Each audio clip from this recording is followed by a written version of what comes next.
Let's talk more to the DA's Dr. Leon Schreiber about the case that the party has brought against the ANC's cadre deployment policy. A very good evening to you, Doctor. We'll bring you up shortly. There you go. Good to have you on News at Prime.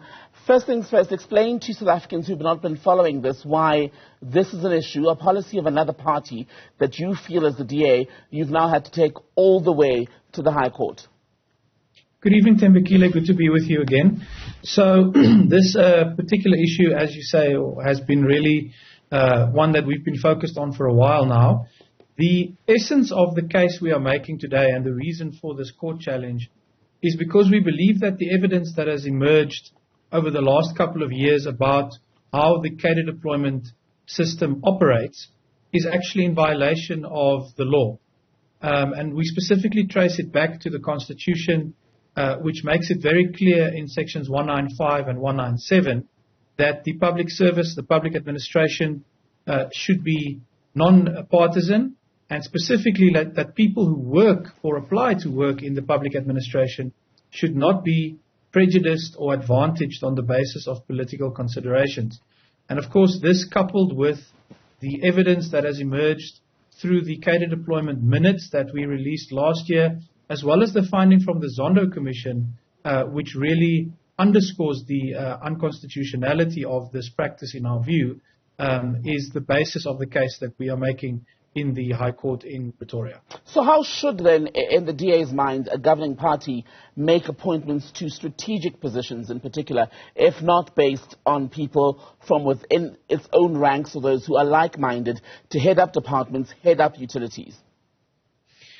Well, the rather boring answer to that, perhaps, is to just follow what the law already says.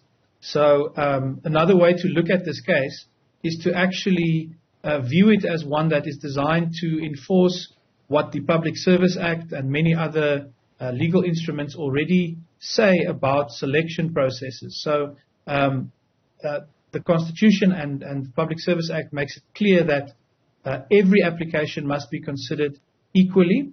And it outlines a process of selection panels that can involve external experts.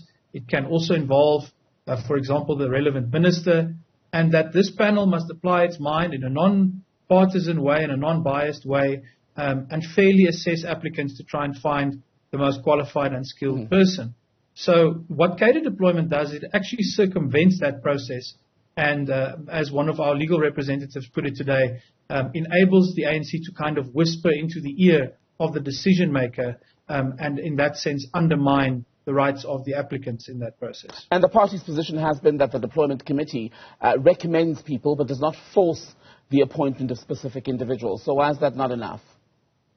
Yes, that's a really fascinating part of the arguments, and this case continues tomorrow, so it'll be really interesting to hear how that progresses. But one of the fundamental pieces of evidence that comes out from the minutes, from the Zondo Commission, and I think most crucially from the ANC's affidavit themselves in this case, is that if a member of the ANC, let's take for example a minister, does not follow the so-called recommendation of the deployment committee, in other words, they might appoint someone else through a selection process who is more qualified, then the deployment committee can actually hold that person accountable. It can institute disciplinary steps. It could theoretically even recall that person from office. And that, in our submission to the court, is evidence of much more than recommendation. That is, in fact, dictation and, in fact, a hijacking of the appointment process. Would that not require, though, that the very decision makers who are placed in government by the ANC then say that they were indeed coerced? What happens if they say, well, I wasn't forced, I did so of my free will because, just as the party has stated, I feel that Leon Schreiber is the most suitable candidate? Well, I mean, if there's a selection process that has a particular outcome, then that's the ideal scenario. But unfortunately, our view is that the involvement of the deployment committee even taints the appointment of qualified people. And I think if you look at, the way that this entire, the Zondo findings, for example, focused on the role that this played in state capture, I think it has really tainted, and you see this interestingly in the new framework for professionalization of the public sector, where it says that there's huge concern from society about this practice as well. So I think you've reached a point now in the sort of story of cadre deployment where it is so fundamentally tainted that it would even bring into question the legitimacy of good appointments. The DA, where it governs, also deploys people strategically, does it not? What's the difference between what you do and what the ANC does? So I think a critical distinction to make here, and also just to be clear what the case is not about, is that this case is not about political office bearers.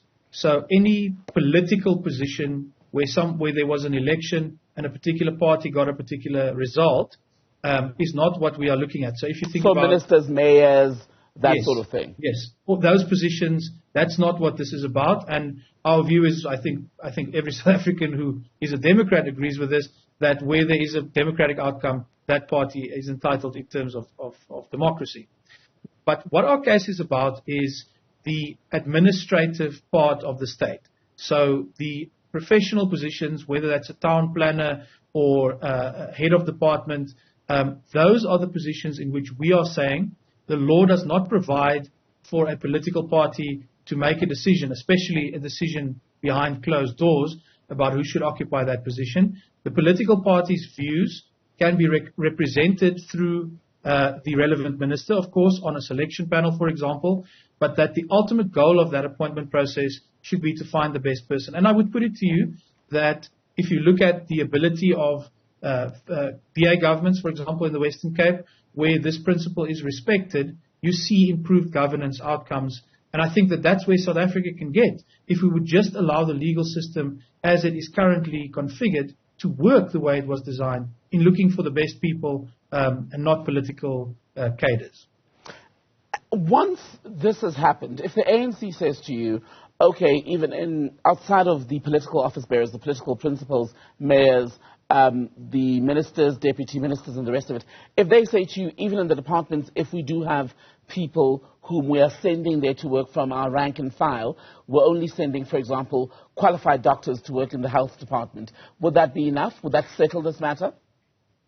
I don't think so, because the critical element, if you do that, is that you are still excluding all of those who may be competent and qualified, and even more competent and qualified, from being employed in those positions. And our country desperately needs the best of the best to be in those positions. So my view on this is really, Tembekile, that you are just limiting the pool of excellence on which we need to draw if we want to fix the state going forward. And I think any limitation, if a party has 500,000 members or 1 million members, why would you limit yourself to those 500,000 people when there are 64 million South Africans who we desperately need, the qualified, competent, skilled people to help us fix the civil service? So I don't think that the maths add up on that one. Leon Schreiber, thank you very much from the Democratic Alliance. We'll see you in court, I guess, tomorrow.